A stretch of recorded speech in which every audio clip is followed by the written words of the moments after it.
பொதுவா எந்த பெண்மணியாலையும் அவங்களுடைய பிரசவ கால வேதனைய மறக்கவே முடியாதுல.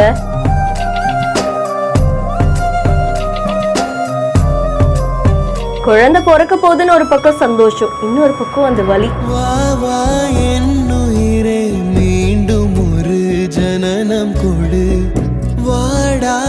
அவங்களுக்கு மட்டும் இல்ல, அவங்களுடைய சொந்தக்காரங்களுக்கும் அப்படிதான் இருக்கும் அப்படின்னு காட்டுற மாதிரிதான் இந்த வீடியோ வெளியாகி இருக்கு.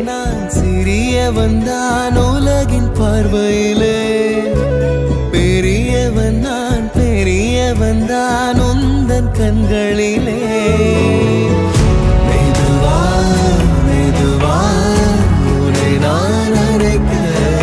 கௌஷிக் கார்த்திக் அப்படின்றவங்க அவங்களோட இன்ஸ்டாகிராம் பேஜ்ல இந்த வீடியோ போஸ்ட் பண்ணிருக்காங்க. சோ இங்க ஒருத்தவங்க பிரெக்னெண்டா இருக்காங்க, குழந்தை பிறக்க போதும், அந்த ஒரு நொடி அவ்வளவு வேதனை அனுபவிக்கிறாங்க. ஒரு பக்கம் குழந்தை வரப்போது நம்ம பார்க்க போறோம் அப்படின்ற சந்தோஷம் இருந்தாலும் இன்னொரு பக்கம் அந்த வலியை இந்த பெண்ணாலதான் தாங்க முடியும்னு சொல்லுங்க. ஆனா அவங்களுக்கு மட்டும் அந்த வலி கிடையாது, அவங்க சொந்தக்காரங்களுமே நம்ம பொண்ணு இவ்வளவு கஷ்டப்படுறாளே அப்படின்ற வேதனை எல்லாருக்குமே இருக்கும். அதை தொடர்ந்து ரொம்ப அழகா இங்க ஒரு குழந்தையும் பிறந்திருக்கு. அந்த குழந்தைய அத்தனை பேருமே கொண்டாடி வரவேற்கிறாங்க. அப்படிதான் இந்த வீடியோ வைரல் ஆயிட்டு இருக்கு. இதை பார்த்த நிறைய பேரு, நான் பிரசவ காலத்துல இருக்கும் போதும் எனக்கும் இப்படிதான் வலிச்சது, அந்த ஒரு நினைவு எனக்குள்ள வந்திருக்கு அப்படின்ற மாதிரி கமெண்ட் பண்ணிருக்காங்க. இதை பார்க்கும்போது உங்களுக்கு என்ன தோணுது அப்படின்றத மறக்காம கமெண்ட் பண்ணுங்க. இன்னும் பல இன்ட்ரெஸ்டிங்கான வீடியோஸ்க்கு பிஹைண்ட் நோட்ஸ் ஃபாலோ பண்ணிக்கோங்க. இந்த வீடியோவை வழங்குவோர் Medway hospitals presents behind notes Muthamazhai. சென்னையுடைய லைவ் இன் கான்சர்ட் ஆகஸ்ட் 2ஆம் தேதி பிஜிபி கோல்டன் பீச் ரெசார்ட்ல நடக்க இருக்கு. இதற்கான டிக்கெட்டுகளை book my show, district by Zomato, கின் ஆப்ல பெறலாம்.